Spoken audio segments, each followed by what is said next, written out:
आइए, आज आपको एक कहानी सुनाता। एक बार एक नेत्रहीन व्यक्ति गया मंदिर ईश्वर के दर्शन प्राप्त करने।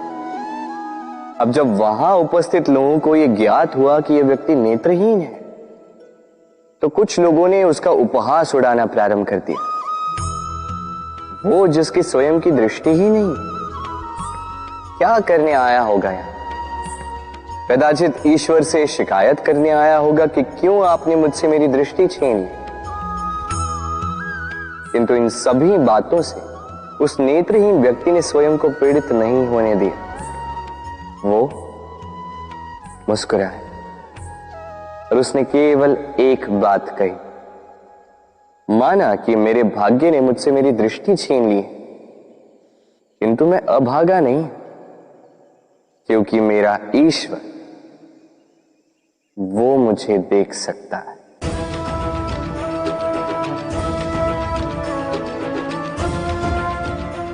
स्मरण रखिएगा, दृष्टि नहीं दृष्टिकोण आवश्यक है। यदि आपका दृष्टिकोण शुभ हो तो अशुभ में भी शुभ स्वयं दिखने लगता है और मन प्रसन्न होकर कहता, राधे राधे। क्रोध एक ऐसी स्थिति जिसमें जीभ मन से अधिक गति से कार्य करती है। लालच वो मनस्थिति जिसमें स्वार्थ करुणा से अधिक गति से कार्य करता है। प्रतिशोध जिसमें व्यक्ति दूसरों से अधिक स्वयं को हानि पहुंचाकर सुख पाता है। और ईर्ष्या जिसमें व्यक्ति स्वयं के अस्तित्व को ही खो बैठता है, कुछ और ही बन जाता है।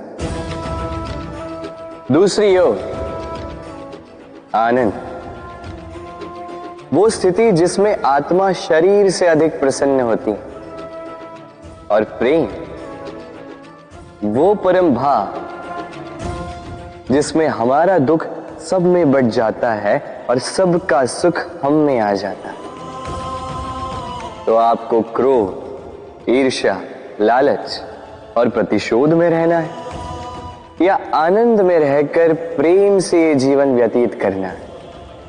निर्णय आपका है, क्योंकि मैं तो अपना निर्णय कब का ले चुका।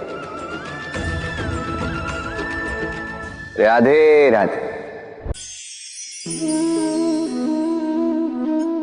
यदि जांचने जाओ तो ऐसा कोई रत्न नहीं जिसमें कोई खोट ना, किंतु यदि मन में बसा तो प्रत्येक रत्न हमारे लिए सर्वश्रेष्ठ।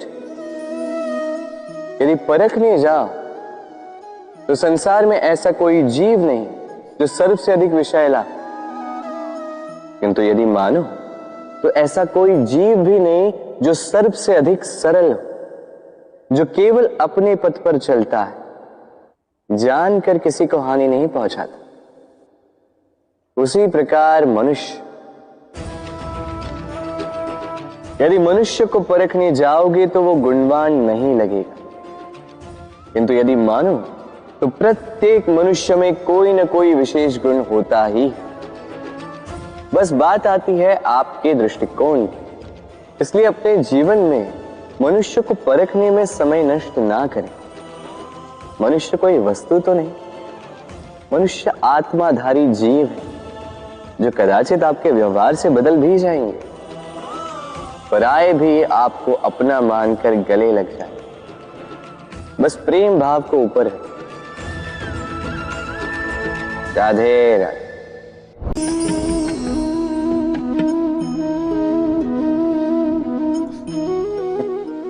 इस पात्र का महत्व हमारे जीवन में हम भली भांति जानते हैं। गर्मी की ऋतु में ये हमारी प्यास बुझाता है, शीतल जल को जैसे अमृत बनाकर हम तक सौंपता है। किंतु इस पात्र को बनाया कैसे जाता है? क्या इस प्रक्रिया के विषय में आपको ज्ञात है?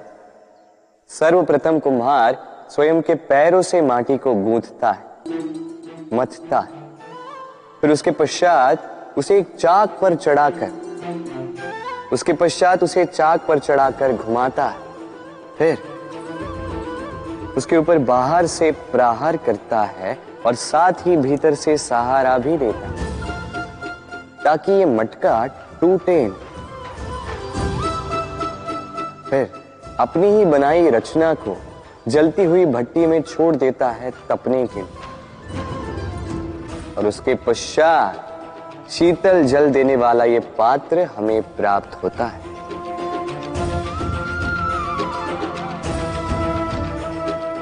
एक सर्वश्रेष्ठ गुरु भी यही करता है।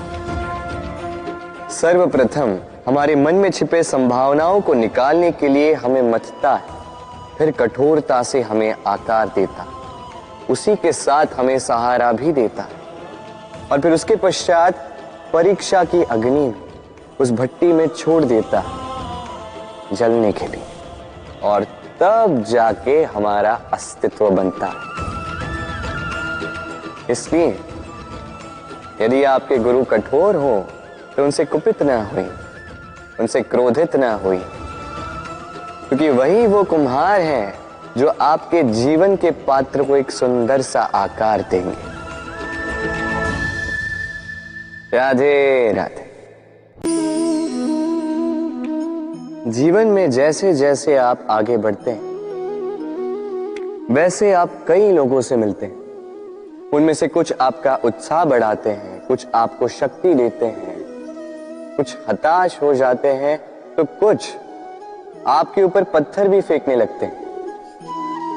ऐसे में हम में से अधिकतर लोग क्या करते हैं? दूसरों के कर्मों के कारण स्वयं विचलित हो जाते हैं, क्रोधित हो जाते हैं उन पर, उनसे लड़ते हैं, उन्हें कोसते हैं, प्रतिशोध की भावना लेकर उन्हीं के फेंके हुए पत्थर पुनः उन्हीं के पास फेंकने का प्रयास करते हैं। किंतु इससे होता क्या? यह है आपका लक्ष्य, यह है आपकी राह।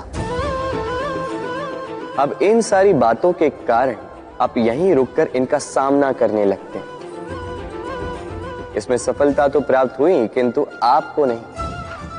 उन लोगों को जिन्होंने आपको रोकने की मंशा से आपके ऊपर पत्थर फेंकना प्रारंभ किया था, यदि उसके बदले उन पत्थरों को इकट्ठा करके आप अपना एक घर बनाएं, तो आप पर पत्थर फेंकने वालों की संख्या धीरे धीरे कम होती जाएगी।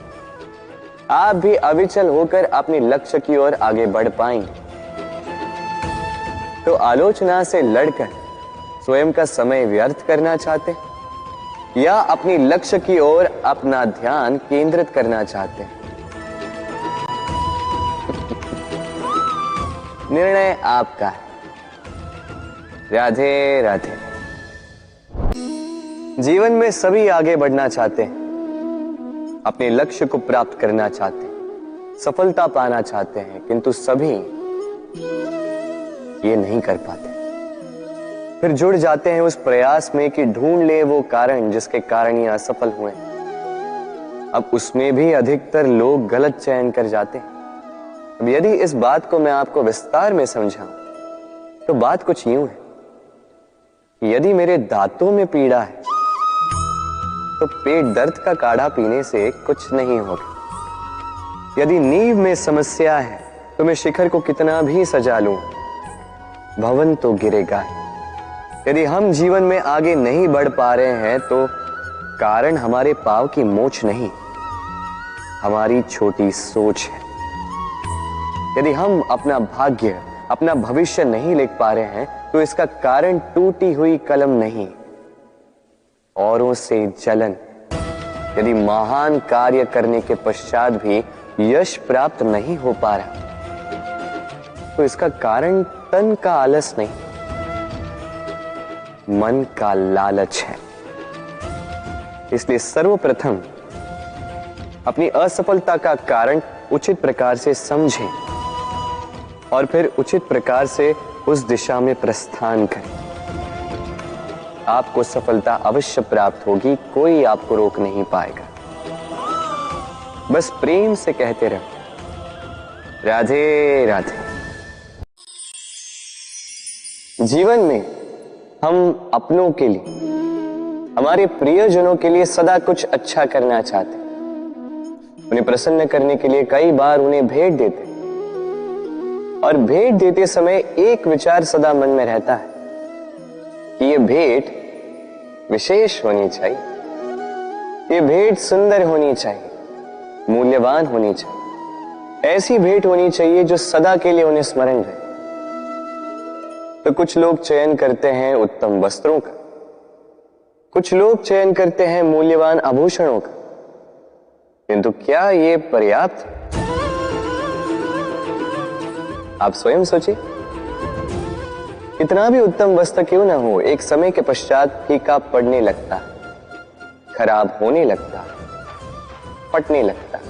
मूल्यवान आभूषण भी कभी न कभी चुरा लिए जा सकते हैं, सदा के लिए उन्हीं के साथ रहेंगे ये कदाचित संभव नहीं। तो फिर ऐसा क्या उन्हें दिया जाए जो सदा के लिए उनके साथ रहे? उत्तर है अच्छा समय। यदि आप किसी को उत्तम भेंट देना चाहते हैं तो उनके साथ उत्तम समय व्यतीत कीजिए, क्योंकि जैसे जैसे समय व्यतीत होता जाएगा ये पुराना नहीं होगा, ये सदा मन में जीवित रहेगा और उन मुस्कुराहट के पलों को ना कोई उनसे छीन पाएगा ना ही चुरा पाएगा। तो आनंद के साथ समय व्यतीत करें और प्रेम से कहें राधे राधे। जीवन में कभी कभी आपने क्या पा लिया, उससे भी अधिक महत्वपूर्ण यह है कि आपने क्या त्याग दिया। किंतु किन किन बातों से सावधान रहा जाए, ध्यान से सुनिएगा। जीवन में जब भी आप अपना लक्ष्य चुनो तो भ्रम से सावधान रहिए, क्योंकि वो आपके लक्ष्य को भटका देगा। जब यात्रा करो तो आलस्य से सावधान रहिएगा, क्योंकि वो आपको आपकी यात्रा पूर्ण करने देगा नहीं। जब भी न्याय करो तो मित्रों से सावधान रहिएगा, क्योंकि वो आपकी न्याय करने की शक्ति को दुर्बल बना देता। जब भी सफलता प्राप्त करो घमंड से सावधान रहिएगा, क्योंकि वो आपकी सफलता को अधिक समय के लिए आपके पास टिकने देगा नहीं। और जब भी प्रेम करो स्वयं से सावधान रहिएगा, क्योंकि मैं आपको कभी हम बनने नहीं देगा।